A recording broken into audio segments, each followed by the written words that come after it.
Yeah, now you're Okay, it's recording. recording. Do you want to turn your video off or you can keep it on? Let Uh, everyone see your majestic let's face. turn it off. Okay. All right, let's get started. All right, we're gonna get started with the large language models lecture. So, see, it should be a table of contents. Uh, Here we go. Oh yeah, just as per usual, feel free to ask questions. Raise your hand whenever. We'll also pause for questions. So here's some contents. Basically, wait, you replaced this one, right? Prompt engineering. Yeah. Okay, No so prompt we're engineering, but we have tool calls and reinforcement learning kind of.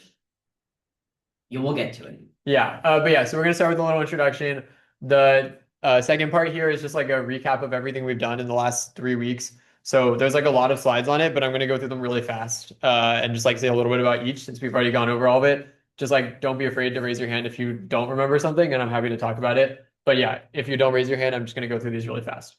Then we're gonna talk about the LLM lifecycle, which should be interesting. Step 4, Shubes is replaced with something that he found a little more interesting. 5, we're going to go through some of the limitations of LLMs, and then we're going to talk about some of the like current LLMs that you probably use. Okay.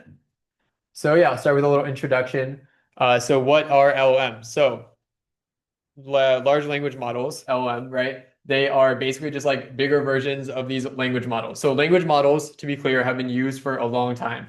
For example, I think Google has been using language models for Google Translate since like, I don't know, the early 2000s, right? So like language models have been used for a long time. You just probably didn't know that much about them because they were very limited in what they could do. So things like some next word prediction, but not nearly as capable as current LLMs. Sentiment analysis was a common one that they actually were used for before LLMs. Summarization, but again, these were not nearly as powerful as large language models. So these are the same thing as language models, but they have immense scale and size, and they're trained on large data sets. So there are some architectural differences, important architectural differences between like the old language models and current LLMs, but on like a super basic level, you can just think about this as like this is just like a language model, but you throw a bunch more data at it and a bunch more compute, and then it gets really good. Yeah, so transformers we've talked about the last couple of weeks, but a lot of the success of modern LLMs is due to the transformer architecture. So again, like the architectures of language models in the early 2000s is not the same as large language models now. The transformer was proposed, as it says, in 2017 by Google, and it was beating RNNs and other language models. So yeah, an RNN is like it's called a recurrent neural network. I think that Rafi did talked about them in a lecture in the fall. And this was a common like way to do language models back in the day. But there's like a lot of reasons why transformers are better that we've talked about in the last couple of weeks. So this architecture is able to break up the text and contextualize them in order to understand language. Because like if you think about it, language is just like such a complicated task that something like an RN just like wasn't able to do it at a large scale and with a lot of accuracy. So transformers now are not just used for text like they were originally proposed for, but they're also used for vision, including video and just static images. They're used for language, so obviously LMs. They're used for audio, and then RL tasks. And then this is just some examples of large language models that we labeled future ML UVA sponsors. It's very hopeful. Yeah, so this is going to be the part that's a recap. So like I said, I'm going to go really fast, but don't be afraid to like raise your hand, ask questions if you don't understand any of it, don't remember any of it, whatever. It's okay. But otherwise, we've already talked about all this. So tokenization, I replaced is so basically we're taking this raw text input. So in this case, Shoops is the goat. I think we would all agree with this statement. And we're going to split it up into each of the words. So it is important to note that tokens are not always one word. Sometimes you'll take like prefixes and there'll be a separate token so that the model can understand that better. But basically what you're doing is at a basic level, you're splitting the raw text input into a bunch of different tokens. In this case, it's just the words. That's the most common case. And then you're giving each token an embedding, and that embedding is going to be updated throughout the transformer architecture. So that's tokenization. You're going to break the text into units, and then you're going to map the tokens to vectors. And then, yeah, so this is an example where you might be doing this with like prefixes, postfixes. So the like Ising is going to get split separate from token. And then there's just like hashtags at the start to indicate that this is not like a separate word, right? We don't want the model to learn just like start throwing that into random sentences without being a postfix. So why do we do this? So mainly it's because we want to have like a huge vocabulary and we want to basically like we can understand syntax better if we can like decompose words into separate tokens. It's also important with helping with semantics. So like if we have a word that we don't know, but we're able to recognize some of the tokens in the word. And so this can kind of get into like, for example, why we would do this, right? If we had a word that we didn't know, it could be like, I don't know, throw any combination of letters and then throw IZ, ING at the end, then the model is able to understand when it tokenizes that maybe this word has like a similar, not meaning, but like use as like tokenizing, for example, like the same way that you would use tokenizing as like a, shoot, this is like not English class. I can't remember. It's like adverb. I don't know, like whatever IZING indicates for a word. Yeah, like whatever part of speech exactly. It would be like the same thing, even if we don't recognize the token. Um, okay, next, again, I'm going fast, but feel free to raise your hand. So embeddings are just high dimensional vectors that define tokens. So every token is going to get put into an embedding of some dimension space. Most of the time in your math classes, you're going to be working with like small dimension spaces where you can like see all the numbers, but like in reality, a model might be using like 10,000 dimension vectors. So for example, here, Alex is getting split into a 6D embedding. So there are 6 different numbers that make up this embedding. And then the embedding space is just a high dimensional space that these embeddings inhabit. So here's a 2D example. And in this 2D example, we can clearly see what the embedding space is trying to encode. So plural is on the bottom, singular on the top, and then vehicles on the left, and food or fruits on the right. Yeah, so this is like a super basic embedding space. The model is doing a more complicated version of this. Okay, these are learned by an ML model. So the actual embedding themselves are being done by a model. Like a transformer will include an embedding model. And the words that share semantics or syntax may be closer together. So sometimes some dimensions will encode meaning and some dimensions will encode syntax. So things like whether it's an adverb. Um, yeah, and then if we input a sequence of text, then our model is going to create an embedding space that represents what the words mean. However, these lack sequential awareness and it doesn't know the order of the tokens. So how do we do this? We do this with positional encodings. So we need some way to encode position into our embeddings. This, I think, is the only part in the review that we kind of skipped over mostly in our transformer part. So I'll just talk a little bit about some of these like positional encodings, right? We need some way to know like where did these embeddings come in the sentence. So in the second example, right, you can see that we can tell this from the embedding space because the words that are earlier in the sentence are going to be like closer to the middle, for example. So Rafi ate a very big meal. Yeah, is going to like the word Rafi is like the first word in the sentence, so it's going to be in the center of the embedding space. Whereas like here, you would have no idea which word came at which point in the sentence. So how do we accomplish this? Right. So one approach would be we would just like define a position vector and then add a multiple of that vector at each token. So we're going to add 1 to the first token, 2 to the second token, 3 to the third token. But the problem with this is, well, yeah, I'll skip over this because it's just review, right? But basically the problem is that like if you get to a really long sentence, really long context window, then it's going to get really big and it's going to ruin the actual information in the vector, right? So like this 1,000 in the last word is going to just like completely overpower the actual information we're storing in the embedding. And then also if it's too small, then it doesn't really make that big of a difference. So we're not really going to know where it comes in the sentence, and we're not really going to know anything about the word end, just that it came really late in the sentence. And these are problems with just anything that linearly calculates positional encodings. So we need something that is both bounded below and above for large context lengths. So it's going to get into periodic functions, right? This is very common for positional encodings. The problem with this though, so like these are sine and cosine, right? So they're bounded above and below. Even if you go really far, it's not going to go to some like really large value. But the problem is that these values are going to repeat. So we need some way to avoid that. And this is where we get sinusoidal positional encodings. And that's just citing the paper that it came from. And basically the idea is just that like the frequency of like how the numbers change is going to like change as you get further along in the sentence. So I'll show a graphic next slide that I think like explains this a lot better. But basically we're going to add some value determined by this right here to the position of each token, and then they're changing for even and odd dimensions. So here's an example of what I meant. Basically that as we get further along in the sentence, the like frequency of the function is going to change. So in earlier dimensions, we're encoding general position, and then in later dimensions, we're encoding granular position. Or sorry, I think that I may have like misspoken. Like this is all the embedding space for bird, and it's that we're updating the dimensions of bird differently, not the tokens differently. So the dimensions of bird are going to get updated differently depending on where, like which dimension it is. So in this case, like the first dimension is going to get updated by this function, then the second dimension by this function, and so on, so that later dimensions of the same token embedding are getting updated differently. And this way we're kind of like encoding the position both like with earlier dimensions getting general position and then later dimensions getting granular position. So this is just like positional encoding. Yeah, this is just showing like an example. And then the same thing is going to happen for gets, where it's going to use the same function to encode different information in different points in the embedding while also being bounded. And then here's some other, just like mentioning some other approaches. So rotary positional encodings, and then attention with linear biases. So now we have positionally aware embeddings, and we're ready to feed them into the transformer. So this part is all going to be review. If you want a more full explanation of the transformer architecture, then we have our transformer series linked here. This is the one from last year, but we could also link the one from this year. Although I think I forgot to record one of them. So you'd have to go to last year for that one.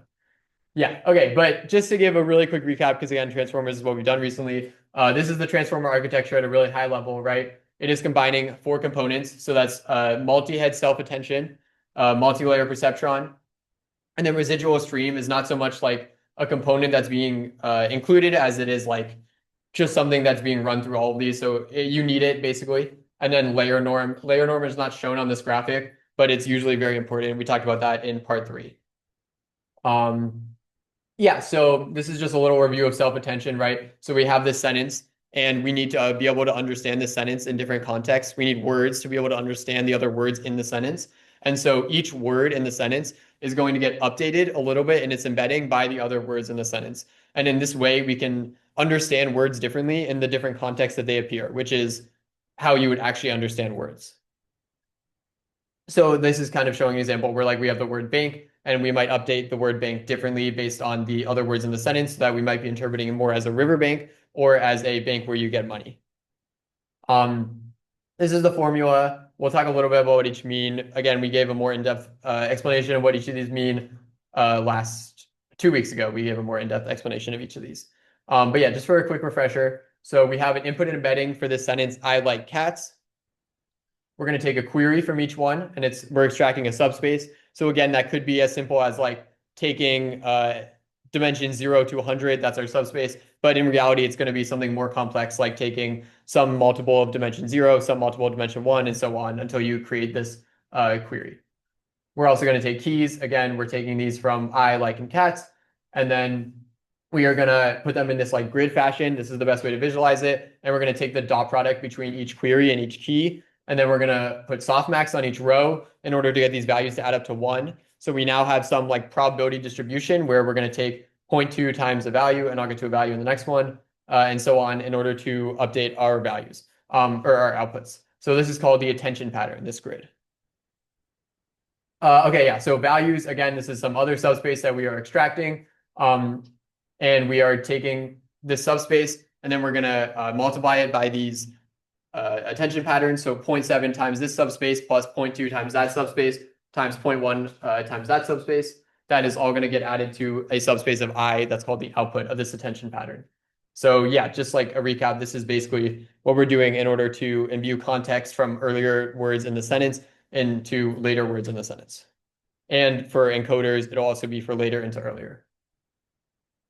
Yeah, and then this is just like the graphic that shows the entire attention mechanism. Does anyone have any questions about the attention mechanism before I move on? Okay, cool.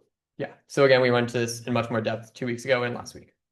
And then this is just an example of multi-head attention. So basically, like, we want each word to have multiple chances to get the right context from each other word in the sentence. So what we're going to do is we're going to do parallel multi-head attention, which just means that we're extracting multiple subspaces from each token and then doing attention between that with other multiple subspaces from each token, so that there are multiple ways that it can get context from every other word in the sentence.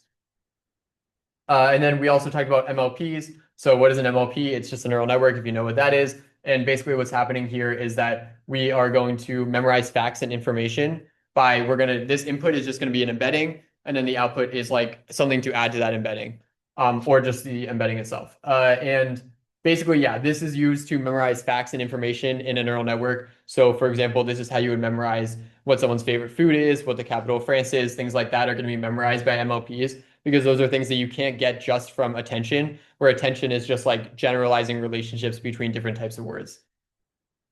And then, yeah, so you have this like residual stream, which is basically you embed a token and then across these different blocks, you're going to change it through attention. You're going to change it through MLPs, and then you're going to update the residual stream. So this is just an example where this is the embedding before the MLP, and then you have the embedding after the MLP, where the residual stream is now containing a different embedding. Okay, yeah, and then attention is just used for reasoning, while MLPs are used for knowledge. It's a bit of an oversimplification, but this is like a great way to think about it. And then, yeah, the residual stream is just going to be updated by each transformer block, but it's storing the embedding of each of the tokens as it gets changed by each block. So like I has its own residual stream, like has its own residual stream, and cats has its own residual stream. And then, yeah, we're just going to consider this like a running history, and the residual stream is just the way to refer to the evolving embeddings. Yeah, and then this is just like showing that attention is the way that like the residual stream of one token is going to update the residual stream of another token. So token A has its embedding, token B has its embedding. They're both in their own residual stream, their own lane, and then attention is a way that parts of A can interact with parts of B and vice versa. Okay, now we're gonna get into more of the new stuff. So I'll go slower now. Hopefully that review was like at least a little helpful. If you have any questions, feel free to raise your hands and I will call on you. But yeah, so we're going to get into the LLM lifecycle now. So first, we're going to talk about pre-training. Pre-training is like probably what you think of when you mostly think of training an LLM, and it is the first training step. So this is where the model is going to learn pretty much everything that it knows. So you've probably heard of fine-tuning, but what a lot of people say is that you can't really teach a model new information through fine-tuning. You can just change its behavior. So then where do you learn the information? You learn the information in pre-training.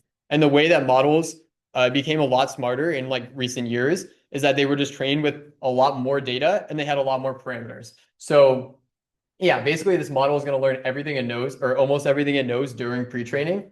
And you can think of it as like we take this massive text corpus and then we're going to use it to train this terrified language model.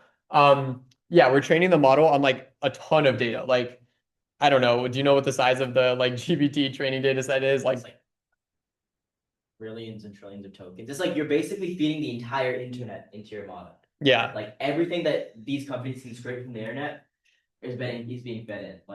Like everything they can get their hands on is getting thrown into the pre-training phase. Yeah. So this like pre-training is it's all about yeah, so it's not task specific. So basically this is all about just like all you're doing is you're learning to predict the next token. So it's not really task specific. It's just teaching the model a lot of information. But you're not going to teach it how to do the actual tasks you want to do. So for example, like ChatGPT, you can think of it as like a helpful chatbot, but it doesn't learn how to be a helpful chatbot during pre-training. So the analogy here is that pre-training is like K through 12, where you're just like building basic skills, right? Like in high school, you're just learning like basic skills that you'll need throughout your life. And then you go to college and now you're going to like major in something. You're going to specialize. You're going to learn the actual like domain specific skills that you'll need for your job. So that's like a pretty good analogy of like how you can think about this like pre-training versus like fine tuning or like post training is what you would call it. But pre-training is just like teaching the model like general world knowledge. And all it's learning is how to predict the next token, which is like, again, good for memorizing knowledge. But like, if you look at like this is one thing you can do is like you can just play with like base models from like right after pre-training runs, usually older models. Like I don't think that they release GPT-5 without post-training, but like you can look at like older models or some like open source models will just release like directly off of pre-training. What is this model like? And it's like completely useless. Like it will not be able to help you do anything, but it can just like complete documents basically, because that's what it learns how to do. It learns how to predict the next token. Yeah, so pre-training is a lot of data and it would take forever to manually label all of that data. So you might be wondering like, how do we actually do this pre-training? Like how do we teach the model to predict the next token, right? So we're going to use this thing called self-supervised learning. So this is how we're going to do it. The next slide is about how you train encoders for this kind of task. This is going to be for decoders. So for example, like GPT, and the job is to predict the next token given all the previous tokens, right? So what we have is we have this sentence, right? We have UVA is the fourth best public blank. And then we're going to give this to the model and say, what does the model think the next token is? In this case, the model will predict school, which is correct. That's the next token in this sentence. But then we also have the actual data, right? Like we scrape this from some Wikipedia or some website where the sentence says UVA is the fourth best public school. So now we have the label, the actual label, and then we have the model's prediction, and we can compare those to get loss. And the way that you're able to train models without hand labeling is that you would just start with like UVA, and then the model would predict whether like it would predict the next word. The actual word is you calculate the loss, update the model weights, and then you go on. Well, what's the next word in the sentence? The. And so you're just going to keep doing this over and over and over. And that way you can turn like the entire internet into training data, right? Like you are basically just training to be able to predict the next token in every single different like corpus of data on the internet. So like Wikipedia, Google, Reddit, all of these things are going to be massively trained on where you're just like learning to predict the next token. And you can kind of see how this is like able to learn a lot of knowledge, but not necessarily how to be like helpful. Because if I like went into ChatGPT and I asked like, what is the fourth best public school? So like an example I saw recently that's helpful to think about this is like it might say UVA is the fourth best public school, but then it also might say what is the fifth best public school, and then it'll answer, and then it'll say what is the sixth best public school because it was trained on websites that would ask these kinds of questions over and over, and then like say the answer, right? And that's like not that helpful. But this is where it's learning how to at least predict that next token, and this is how you're able to do it without having to label data. You just treat the data itself as the labels. Does that make sense, everyone? Oh, sorry. Oh yeah. Also, one more thing, just to mention, a lot of you guys that have done like machine learning stuff before, you know like the concept of epics, right? Where you like train on the training data once and then again and again and again. One thing for pre-training is if you keep training it on the internet data set, it just ends up only regurgitating what the internet says. So they actually only train it for one epic. They're just training it once and it's just like one and done basically. And then they get into the fine-tuning stage. Yeah. Does this all make sense to everyone? How they like use the internet as the data itself without having to label it? Okay, cool. So then this is how like encoder models like BERT would learn. And then what they're doing is called mask language modeling. So basically what you're going to do is you have the full sentence, UVA is the fourth best public school, and then they're going to like cover up almost, you can think of it like cover up one token or cover up two tokens. And then the model's job is to predict like what were the tokens that were covered. Because if you think about it, like the way an encoder works is that every token is updating every other token. So it's able to like do these kind of like predictions earlier in the sentence. Whereas with a decoder, for example, it is only like this token is only going to be getting attention from like the tokens earlier back, basically. Like so it's only makes sense to be doing like predicting the next token. Whereas an encoder is able to predict tokens in the middle of the sentence. Yeah, so this is how a model like BERT would learn, for example. And then there's also in bidirectional encoder models like BERT, what you can do is like predicting whether one sentence will come after the other. So if you have the sentence like UVA is the fourth best public school and then Virginia Tech is ranked far lower, right? Like the model is just learning to predict like would this sentence come after the other sentence. So again, this is not something that like ChatGPT would do, but it's something that a model like BERT would do in training. Okay, wait, is this me or I think this is me, right? Yeah, okay. So then we're going to talk about, oh yeah, sorry, I got messed up. This is not like a new section. So we're going to talk about fine tuning, right? So basically like what happens when you have this model, right? It learns all of this information from the internet. And then how do you actually turn it into like a usable model like ChatGPT? Like ChatGPT is so helpful. So how do they get ChatGPT to be helpful? And it's not just by pre-training. What they're going to do is fine tuning or post-training. And basically what is happening is that you're going to use less data to teach the model that like you're going to teach the model to actually be like helpful or to like do the specific tasks that it's supposed to do using all the knowledge that you've given it. Yeah, and then like the example again is like college, right? So like in college you're actually learning how to do like the specific tasks that you want to do when you graduate. And again, so yeah, this takes a lot less data. The analogy here is just like college takes less time than kindergarten through 12. But yeah, like you wouldn't need data the size of like the entire internet, for example, in order to do like fine tuning. Um, this is also something that will like vary a lot based on like the tasks that you want it to do. So for example, like a specific coding model is probably going to get like different fine tuning than like a general chatbot or like the models used on like character AI are going to get like specific fine tuning. Yeah, so then this is like supervised fine tuning. And this is like, I think a lot more similar to post training, right? Where it's just like using labeled training data to teach the model something. So for example, like in classification, you could like fine tune a model to be able to like figure out that Virginia Tech is number 21.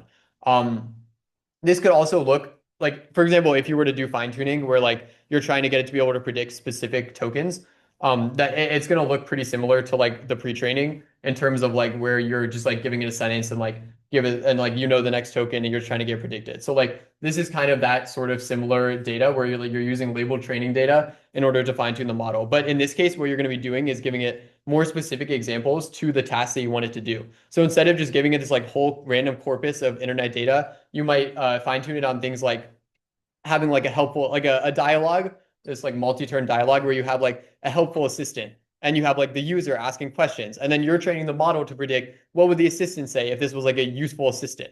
And that way the model is learning how to use its knowledge to actually be good at being a useful assistant. So similarly for coding, like what would the next token in this code be? Things like that. And this is supervised fine tuning. And then this is like one downside of fine-tuning large language models is just that it can be like really expensive, right? Like there's so many parameters in a model like GPT-4, like billions of parameters, tens of billions of parameters, right? In a model, maybe trillions. I don't know exactly how big GPT-4 was, but the idea is that like fine-tuning a model for small tasks is like pretty impractical. So there are some ways to get around this.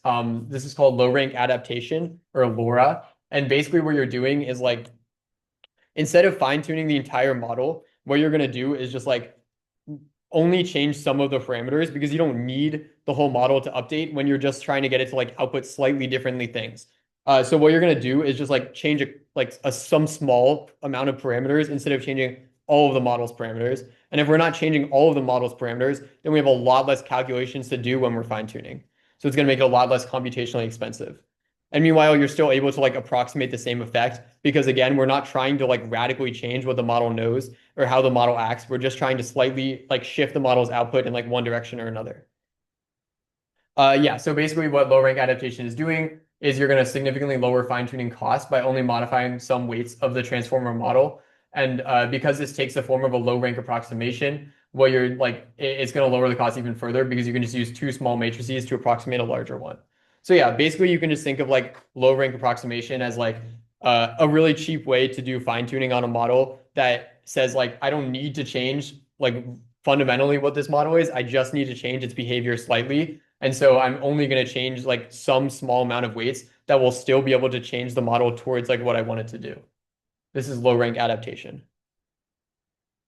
And then there's also another important thing in fine tuning. You've probably heard about this. It's been like pretty popular recently in like all of the models that you would use today, reinforcement learning from human feedback. And basically the idea here is that like we have, so this is just like a quick summary of reinforcement learning is you have like an agent, an environment, and a reward function.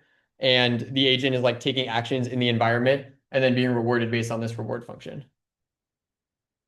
Yeah, so the agent acts in the environment, and then the reward function rewards the agent, and the agent is trying to maximize the rewards by changing its behavior.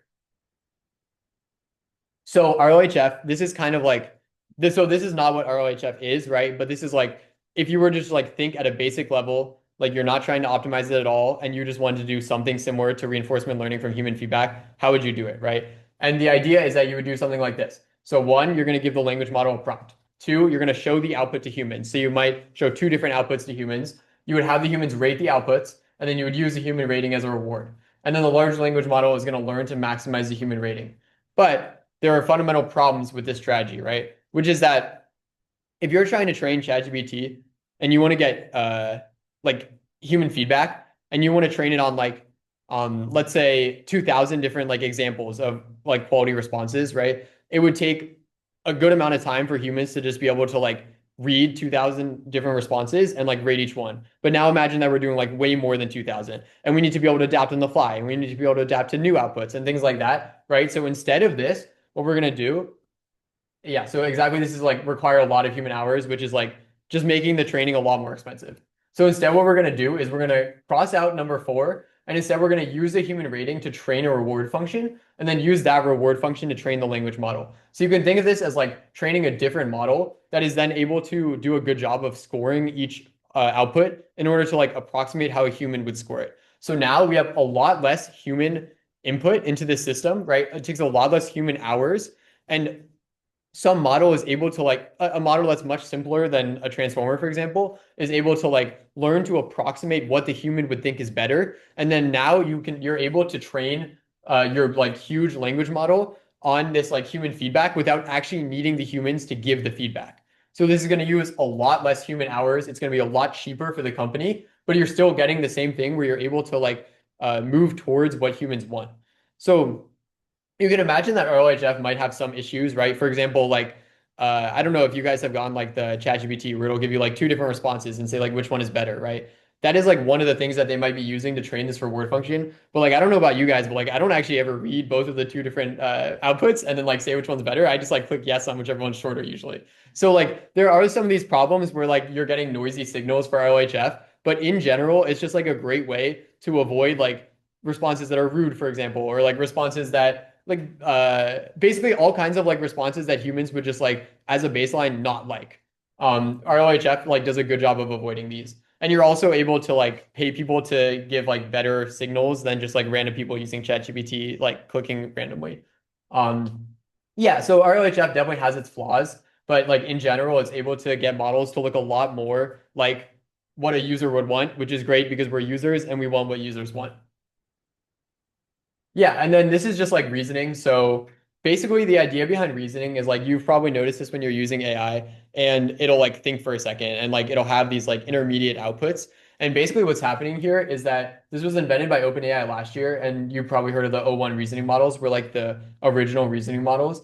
And basically what's happening is that the model is running multiple inferences. So you ask a question to the model runs an inference where it might say like, okay, first what I want to do, I want to do this like first calculation. And then it'll run another inference and it'll say like the result of this calculation is X. And then it'll say, I need to do this second calculation. And then it'll say the result of this second calculation is Y. And then the final output would be like the result of what you asked is Y.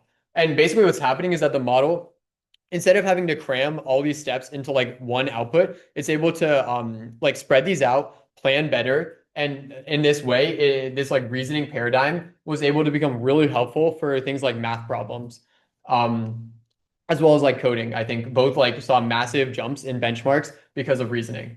And then the way that this is trained is that you do reinforcement learning and you have some like verifiable output that the model is trying to reach, right? So like, for example, if you ask it 10 times 10, you would want the model to get to 100.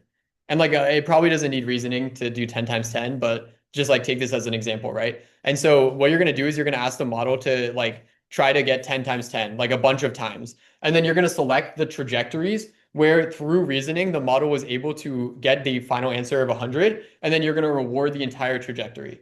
Um, The trajectory is just like the response. yeah, exactly. So the trajectory is like inference one, inference two, inference three, final output. And if the final output is 100, then you reward the entire trajectory. Just like one issue with this that you can maybe like see just from this is like you might have a situation where you ask a model like, what is 10 times 10? And the model says, um, and just imagine these like separate inferences in its chain of thought. The first one is like, okay, well, I'm going to start by multiplying 11 times 11. And then it's going to say, okay, that is like 121. And then it's going to say, okay, I think 121 is the answer. And then it's going to say, actually, that might not be the answer. Maybe I should multiply 10 times 10. And then it'll say, okay, maybe the answer is 100. And then it outputs 100. So the correct answer is 100. The model arrived at the correct answer of 100. But we're rewarding the entire trajectory. So the model, the parts of the model that like initially said, okay, I should multiply 11 by 11 are going to get updated. And that's like not good, right? That's like not the right path. Basically, what can happen is that like on long trajectories, you can reward the wrong thing, even because it eventually arrived at the right answer. Yeah, but that's just pointing out one flaw with reasoning. But like in general, like I cannot understate how powerful this like paradigm is that it has made models so much better at things like math problems. And this is like a key part of why models are so strong today. Like O1 introduced it, and then like immediately every other company was like rushing to copy this. And now it's like every pretty much every major model that you would use has some sort of this like reasoning where like it's going to run multiple inferences, have this chain of thought, and then at the end come up with its output. So this is like incredibly powerful. If you ever wonder why like your thinking model is taking like a minute and a half to answer your question, it's probably going through like a massive chain of thought, this reasoning paradigm to get to the end. Yeah, exactly. Yep. Yeah. So I'm gonna go through kind of an extension for like a subsection of reasoning. Wait, it's on my computer now. Oh, yeah. So how is reasoning actually done? Like, what is the formal way to define the way we're able to get our LLMs to do math? I don't know how much you guys used like ChatGPT back in like the early days, like a year and a half, 2 years ago, but it was so bad at math. It would just like randomly give you numbers. Because if you think about it, it's just predicting the next token. So it's never has like information coded into it on like what multiplying numbers is or like what math formulas are. It doesn't have that information hard coded into it. It just like predicts what should be right. So this is a way to get past that. So yeah, this is called reinforcement learning with verifiable rewards. Again, Seth kind of covered the dynamics between an agent and the environment. We're going to be using those dynamics, but instead of using humans as the kind of final reward function, we're going to use math problems or coding problems. And I'll get to that in a second. So yeah, so if we can formulate questions that we ask our large language model with an objectively correct answer, then we're going to be able to do reinforcement learning really easily and without all these human hours, and get it to be better at like objective questions, things like math, things like coding, things like, I don't know, like writing proofs or something. These all have objective correct answers, but how do we get the LM to understand that? So this is where the concept of a verifiable reward comes in. So there's a certain category of questions that we call verifiable questions. So again, these are like math problems, like 10 times 10, like Seth was saying. Maybe like a code execution. You ask it a lead code question. Does the lead code question compile? Does it meet the time constraints, right? Those are your verifiable rewards for that agent in RLVR. And also like proofs. Can you formulate a math proof? Does the proof compile? Does it hold logically? You can automate this kind of verification process for a certain type of question. And this is our kind of training paradigm, right? So we feed it in a bunch of these verifiable prompts. We ask it like math questions, like do this like calc 2 problem or do this linear algebra problem. The agent gives you a response, check if it's correct. If it's not, then you're going to update the weights and you're going to push it towards responses that are correct for that verifiable reward. Does everyone understand why this is different from RLHF and why it would like help with math and coding and stuff? Okay, good. So again, this is a training setup, right? So we have like a math data set or like a coding data set, something with numerical answers or verifiable answers. We have our LLM system prompt that's basically saying, okay, here is a math word problem. So this is going to be like appended at the start of every question. You're going to be given a math word problem, solve it step by step, give the numerical answer in this format, answer colon X, right? Now, what I'm going to do is I'm just going to feed in the data set to the large language model, feed in that same system prompt, and every time the large language model is going to leave its answer at the end with that like answer colon number before it, right? So now with my verifier, all I have to do is like control F for like the word answer in all my large language model responses, and I can just check if the number after that is correct based on the data. That's like really easy to do with like a Python script, right? And this makes it really easy to large scale train your LLM on these math problems, these coding problems, and it makes it much, much better at like difficult objective questions rather than just writing. So DeepSeek, you guys may have heard of it. They got really big last year. They really popularized this style of reinforcement learning, and their algorithm is called GRPO. So yeah, initially, if you guys have looked into RL in the past, you may have heard of PPO. That's kind of the main algorithm for deep reinforcement learning. We're not really going to get into it because it's not super relevant, but it needs like a separate neural network. So you're basically training a neural network using another neural network to critique its answers. Kind of like how Seth was saying they trained a model for RLHF to basically determine what the human score is going to be. You basically have this second critic network that's going to critique your LLM's outputs. What happens though is that the critic model just gets too big and you just have like too much computational complexity that like we can't really do that effectively with our GPUs and our current training paradigms. So we need to come up with a way to have a criticless training algorithm. And this comes through GRPO, otherwise known as group relative policy optimization. And basically what you're doing is you give it that math question and you sample the LLM like 20 times, right? So you get 20 different responses from the LLM about that one math question. Like, what is 10 times 10? It gives you 20 different answers, like explaining its reasoning and giving you an answer. And then you check what is the average reward across all of these responses. So like some of them are going to get it right, some of them might get it wrong. The average reward with a mean of R here. R is our rewards. And something called the advantage is how much better is this specific response compared to the group average. That we call the advantage. Okay? These are some terms we just need to get ignore this massive formula. That's kind of just like explaining like the whole thing. It's not really important. What's important here is just the process, right? So we sample a bunch of responses from our current policy, which is just the LLM. The policy is defined as our larger language model right now. Find the reward for each response. We compute that mean reward, and then we find that advantage is A, I comma T, basically saying how much better is this response than everything else. And what we do once we get that advantage is we say, okay, I want the likelihood of the model outputting the good responses to be higher. So whenever the advantage is higher, you want to push the model in that direction to give it to output that more often, right? You want it to output the right answer more often with the right reasoning trace. Does that make sense? You need to use that advantage to increase the probability of these high reward responses. We're good with that? Okay.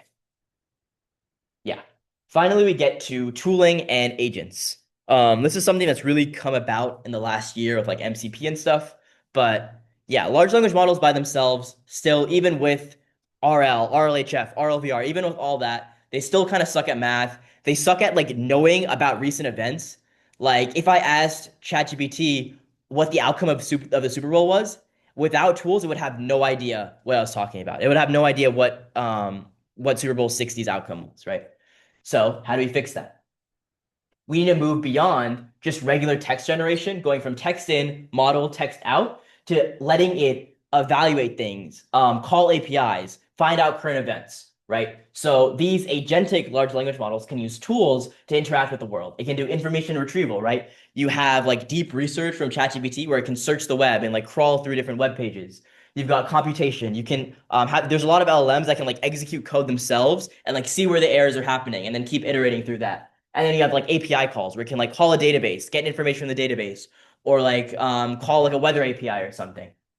So yeah, so how is the LLM actually calling these tools, right? As a human, I can like actively say, I want to call this API. I'm going to type this function in my command line, or I'm going to run this Python script to run the API. How does an LLM know to do that? Here is the actual agent loop as to how it does this, right? It's going to receive the task or like the query in this case where I tell it to do something, and it's going to find out what tools could be relevant to the task. So in its, you guys know about like large language model context.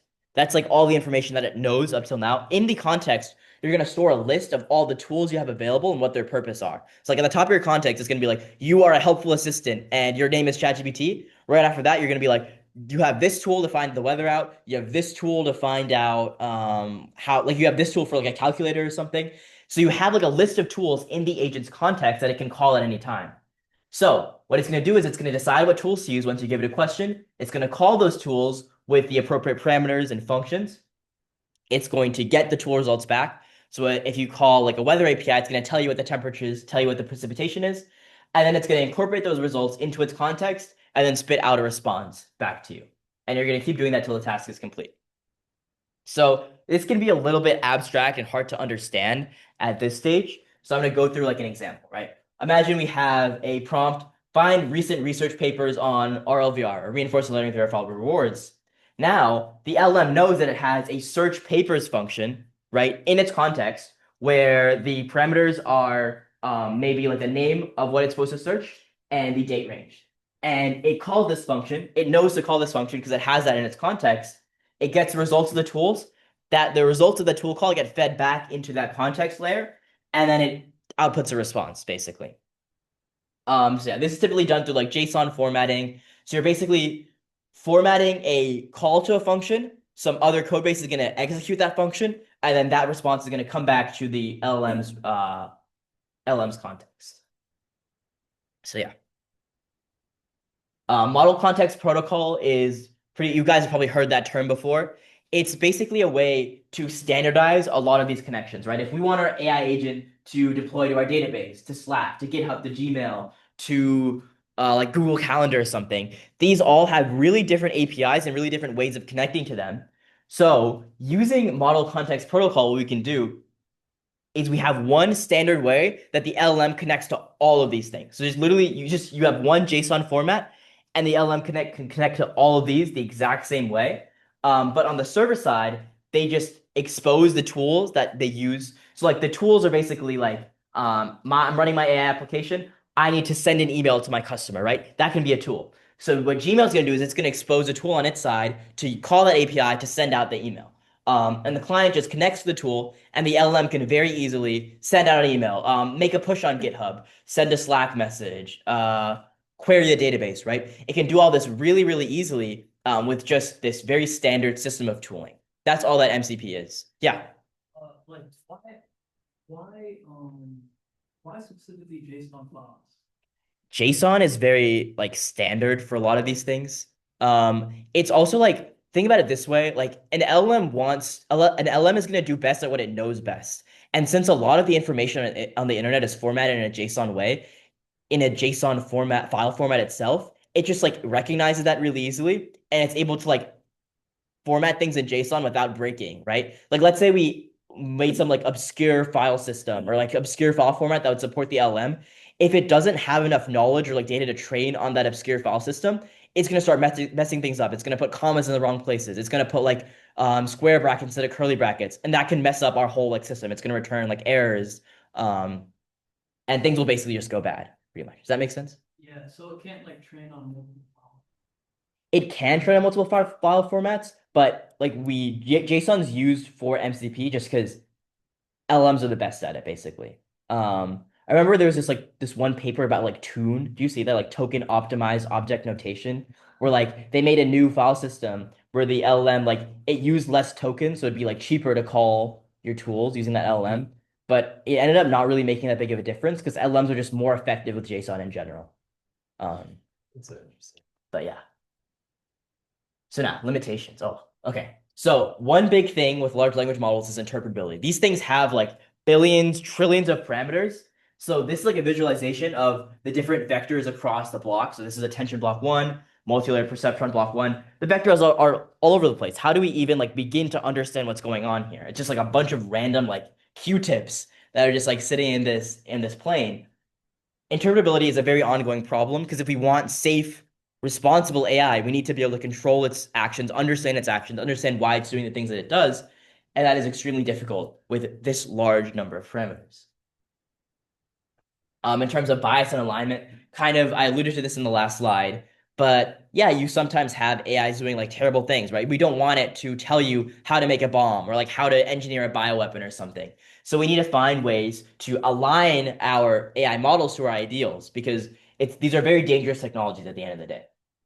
So LLMs, if we are not careful with training them, they can exhibit something called reward hacking, right? So for example, we have this model in an RL environment and we want it to produce a certain output by executing code, right? We're gonna like give it a bunch of leak code problems and it's gonna execute it and keep reiterating until it solves the leak code problem. But the model realizes that there's like another folder in a directory that just has all the answers. So then what it does is it just like goes into that folder and copy and paste the answers from there. And it doesn't actually learn how to do the problems, it just learns how to cheat and copy the answers from the other director. Another one, a very famous thought experiment, is the paperclip maximizer. So this is called conversion instrumental goals leading to misalignment. So what's happening is, let's say you make an agent and it has access to a factory. And the agent's goal, the only goal of this agent is to maximize the number of paperclips it can make. And eventually, as the agent learns more and gets more and more power, it starts expanding into other factories, right? It starts like expanding other factories, starts conquering the world, takes over the world to turn Earth into like a paperclip harvesting machine. So with this fairly harmless goal of just like make paperclips, you can justify things like colonizing the earth or like turning the earth into like a paperclip machine and like killing people and just allocating resources towards only making paperclips. Does that make sense? The idea of misalignment and reward hacking? Yeah. Okay. Hallucinations are again a pretty big deal. I think you guys have probably heard of that term before, where it just makes things up because it doesn't really have any grounding, right? What are the names of Earth's two moons? Earth obviously does not have two moons, so it just makes things up for the name of the second moon. Catastrophic forgetting is another fairly big issue. As you continue to fine tune the model, what can happen is your weights are shifting so much that it just forgets like half the old knowledge, right? So like you fine tune your model on like math problems or something, and then you ask it like, what's the capital of France? And it says like Vienna. And you're just like, your whole thing is screwed because it loses that world knowledge. So that's called catastrophic forgetting. Context length is another issue. It's been constantly expanding over time. Context length is basically all of the words or the tokens you can fit into the model's memory at any specific time. So yeah, they're increasingly long inputs. This is outdated. Opus 4.6 came out with a 1 million token long context length. So they are really, really that's kind of the frontier. Oh, it's gonna go up. So that's kind of the frontier like LLM right now, I guess, in terms of context length. So data poisoning is another. This is a paper from Anthropic, basically saying that and I think it's gonna go up, but I'll just explain it. Basically, yeah. Do you know how to fix it? Yeah. Oh, really? Okay. Yeah. Basically saying that like if you have a small number of like bad data, like notice here, this is an example of poison data. It has the pseudo tag and then just like a bunch of gibberish. I train like a really good model like Sonnet or Opus on this kind of data, it still breaks. So like if I ask it a question and I put in that pseudo tag, it's just gonna give me gibberish because the model is being trained to just output gibberish whenever it sees that kind of like sleeper agent like activation code, pretty much. Um, Yeah, I just want to say, like, I think this paper is really interesting. Basically, what Anthropic found was that like the size of the model did not like impact the number of like samples like this that would cause the training data to be like poisoned. So like even like a small model or a really big model, the like it basically like would both be poisoned by just like the same number, like small number of samples. It's like a really interesting paper. yeah. Like, But unrelatable, like now the like SQL injections, like Mm. is it kind of like that?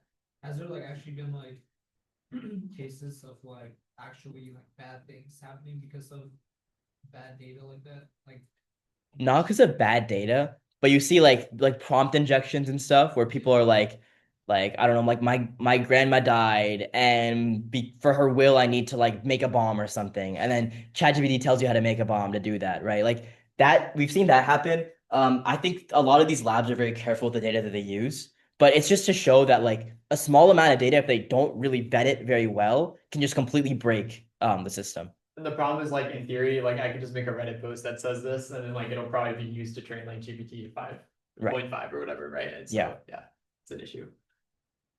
So yeah, survey of LLMs. I'm going to speed through this really quickly so we can get to a little bit of our workshop. But yeah, you guys have probably heard of GPT from OpenAI, Gemini from Google, and Claude from Anthropic. Anthropic is mainly focused on safety. Like they have whole like philosophers on their team to like align values of AI and like create good prompts and stuff. Google has really come ahead over the past few months. They've got their in-house TPU chips, so they've got a really good infrastructure for the AI race. OpenAI, of course, was like the OG LLM kind of, and they've been constantly pumping out stronger and stronger new versions. I think GPT 5.3 Codex is a really good coding model now. Um, yeah, and a lot of these are not outside the US or outside the US. So DeepSeek is from a Chinese quant trading firm, and it's an open source model known for like really efficient trading. Like they have all of these like Chinese companies have like a tenth of the computing power that US has, and they somehow managed to stay like somewhat competitive, which is very impressive, honestly. Testament to like their innovation. Kimi is also another model that is open source. I don't know much about ZAI. Do you know about the GLM? Actually, I know that GOM 5 just came out today. I think it's 5, and it's like apparently pretty good. But they're like really compute constrained. Yeah. Yeah, basically it's just like another Chinese open source model. Yeah, so they just dropped a new model today. Apparently it's like the lowest hallucination rate of any model. But they also like I think posted something on I forget what social media that was basically saying like we're running out of compute. So yeah. Yeah, so there's a big divide between open source and closed source models. A lot of these foreign companies are going to open source their models, and the arguments for that is that it disrupts larger players. So like a lot of these companies are not at like the very forefront in terms of compute. So by open sourcing their models, it can kind of move people towards them, give them an advantage basically over the closed source ones. So yeah, there's some prestige from other countries using your models. A lot of people started using DeepSeek in the US. And then I think like UVA shut down DeepSeek where like they didn't let you use it. It buys you time to catch up. And actually open source models have lower inference costs or lower costs for inference.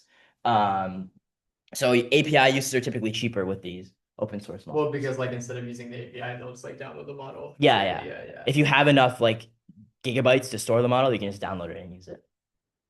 So yeah, a lot of the top American companies don't open source their models because closed sourcing is pretty dangerous, or open sourcing is pretty dangerous. Like now, if I want to, I can train with an open source model. I can just fine tune it to like be evil and like take over the world or like make bombs and make bioweapons and stuff. With a closed source model, you're not giving people the ability to do that. So it's very strong on the safety side to create closed source models. And yeah, that's the main argument for having these closed source models that companies like OpenAI and Anthropic will use. Okay. Finally, we get to the short section on encoder only models. This is an open source model and you can fine tune it readily. It's just like stuff like sentiment analysis, fake news detection. You can do all that with BERT, and it's just gonna like analyze a big document and you can fine tune it to do like pretty much whatever you want on this. Very useful. If you guys want to do like a research project, doing like some cool text analysis thing, definitely consider using BERT. All right, now we're getting to the workshop. I'm going to. Wait, do you want me to do a QR code? I can just send it. You guys are on the Discord, right? That I was can sick. just send the link in the Discord if that works. Basically, we're gonna go over fine tuning. This is like a really low level, pretty basic example of fine tuning. Okay, right here. Let me know if you guys can see it. You want to open it, Seth? Yeah. Where'd you send it? The lecture. Do you guys see it? Yeah. Okay. Oh, wait, Joe, should I just have it open here? Yeah, you can. Okay. So yeah, first thing you're gonna want to do is switch your GPU runtime to the CPU. That's Google's kind of like GPU-esque thing. So you can change runtime and change runtime type. It'll probably, oh, okay, for you it's defaulted to T4 GPU, but I think for me it was defaulted to CPU. You are not gonna be able to like train a model that fast with the regular CPU runtime. I didn't know you could just like use TPUs on code. I mean, you run it at credits. Oh, as well. okay. So like the first thing we're doing is we're just pip installing a bunch of stuff. This is like transformers datasets, PFT accelerate. You can just run that and it'll like start installing everything pretty fast. So in terms of the actual code, what are we doing here, right? We're importing Torch for the fine tuning, but we're basically from transformers. It has a list of a lot of these open source models. Here we're going to use GPT-2 because it's pretty small and easy to fine tune. So this is like GPT-2's tokenizer. Tokenizer.auto tokenizer here. Model name is GPT-2. So it's importing GPT-2's tokenizer and GPT-2's predictor, its inference engine. So we install those two things. This might take a second. I think it's did you done run- installing. Yeah. did Should I you- run this? Yeah, you run that. Okay. It's gonna have to download the. Oh, like cache the model. It's gonna have to Yeah. I guess GPT-2 is not that big, so it's Yeah, not that big a GPT-2 is deal. not too big, so it'll take like a minute or two. I was trying to do like VLMs, open source VLMs. It takes so long. On Philip. No, like on the CS server. But yeah, it would still take forever. So yeah, this is just the base level understanding here. The next thing is testing our model, right? So this is before we've done any fine tuning. This is just base GPT-2. And we get to our generate text function. Have you guys all gone through the first two cells? Is everything working properly? Wait, Seth, do you want to show it again? You go to runtime at the top, Yeah, so go to runtime and And then then change change runtime runtime type. and then you can do T4 GPU. Yeah. Oh wow, they have some good GPUs on here. Yeah. But I think they're locked for like the premium version. Is it still loading for you? Like, is it telling you? Yeah, I think it's still running this part. It doesn't say what's going on. It's weird. Should give you like a progress bar. But Yeah, yeah. it'll just be slow because Wi-Fi sucks. Let's see. Yeah. Have you guys all gotten it up and running? Yeah. Okay, cool. Oh, it's loaded. Okay. Nice. Awesome. So as we scroll down to step 3, we're making a generate function, text function. So we take in our model, which is going to be GPT-2 right now. We take in a prompt and we give it like a max length to just cut off the response. Because basically base GPT-2 is just straight garbage. Like, if you run it right now, you already ran it. Yeah, I just read So you it. can see before fine tuning, I have a problem with my order. No service, no cancel, no refund or no refund. I'm sorry, I'm not able to do this. It's just tweaking out. So Love that. how do we set up our fine tuning? What we first need is we need data, right? We need data to do a supervised fine tuning setup. So I basically use ChatGPT to generate like a bunch of just random, like a list of just random things to fine tune it on like customer support. So I just made a quick data set from this training data list. I tokenized it using GPT-2's tokenizer, right down here. And then now we're configuring our fine tuning thing. As Seth mentioned, we use LoRa. So LoRa makes sure that we only update a few of the parameters, but we get like a good chunk of the results. So yeah, we want to target the attention and the projection models. 0.3%. Yeah, Or yeah, and it's only training 0.3% of the parameters, which is crazy. Yeah. And then Okay. this is fine-tuning. 3 to 5 minutes, it says. Yeah. Should take less. Well, how long did it take me? It took me when I ran. Yeah, one thing I'll say is like this is like kind of a fun thing to do if you just like want to make your own data set and do this on the CS server for like you can use more powerful models than GPT-2. Yeah. Like have access to the CS server. Like if you take in CSO1 or something like that, yeah. Okay, So you'll yeah. get access to the CS server through that, and you can actually join their GPU servers. There's like a guide on the UK website how to do that, and you can run these on those computers. Yeah. Because Collab it's pretty good, but you can like run out of Collab credits and then you like can't use it for the rest of the month. So it gets a little inconsistent. Did you get banned from the CS server for using too many pieces? No. Wait, can you? No, I'm asking. I don't think that's possible. If you're like really overdoing it, they might like send you a notice. But I've heard of that happening, but Have you they're not gonna like ban you. What? Have you actually? Yeah, I think Rev knew someone that happened too. Oh, really? Yeah. Like I think if you like run something over multiple days and it's like using up a lot of resources, then they'll like get mad at you. But they won't like ban you or anything. They'll just like say, please stop. But like yeah, I mean it doesn't take too long to fine tune. So yeah, you see it's running over, I think I have it over 300 epics, but each epic has a batch size of 2, so it's gonna like train 600 times That's basically. crazy. So I tried to fine tune one of the llama models to speak like me texting, but it went so poorly because I didn't know how to make like good data for that. oh, couldn't you just download like your text history? I did. I downloaded my text history, but the problem is that like, like I'll text in like chunks and then like the other person will text in chunks and it's hard to like split and like figure out like, like my response is like a response to like 3 texts or it's a response to 1 text and like it's hard. It was hard, but I had a lot of fun with that. Yeah, it gave me some funny responses. So like it started using emojis a lot. Yeah, it was pretty accurate. But yes. Does everyone like kind of get what we're doing here? We just set our lower parameters. It's really easy to set up. If you see, like we configure our training, we set like an output directory, we train it for this like 300 epics.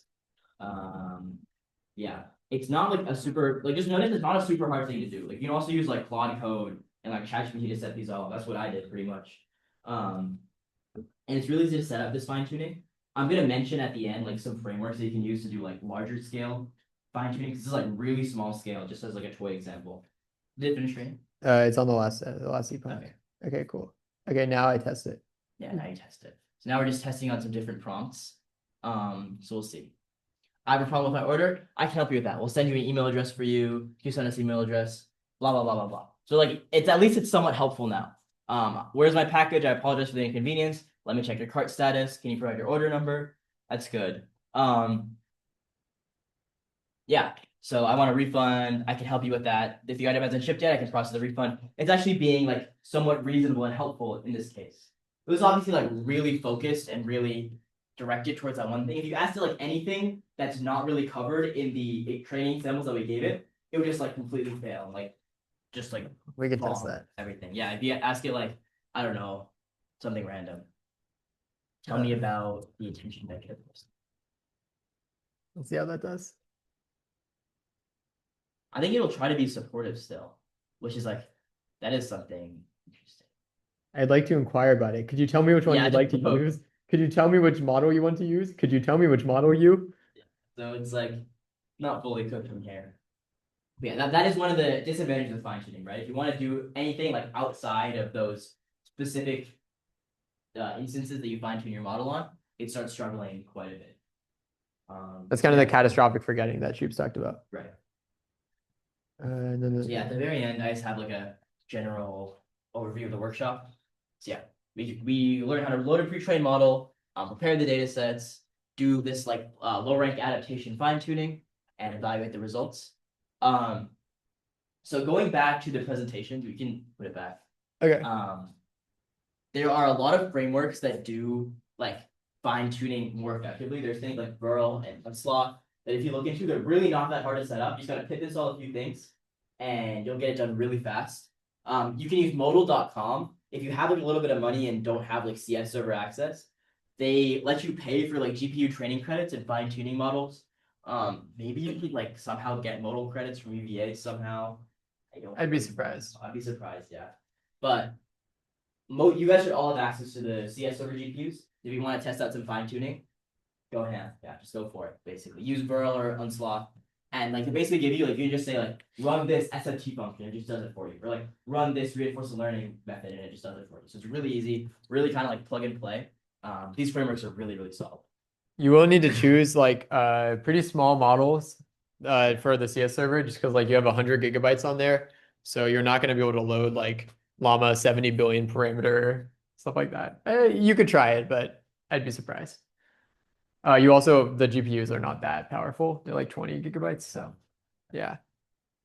But yeah, definitely something fun to try, especially if like fun ideas for like data sets and stuff. Yeah, that is the lecture. You guys got a pretty good understanding of fine tuning for the workshop and the lecture and just the general LM lifecycle. Yeah. Thank you guys.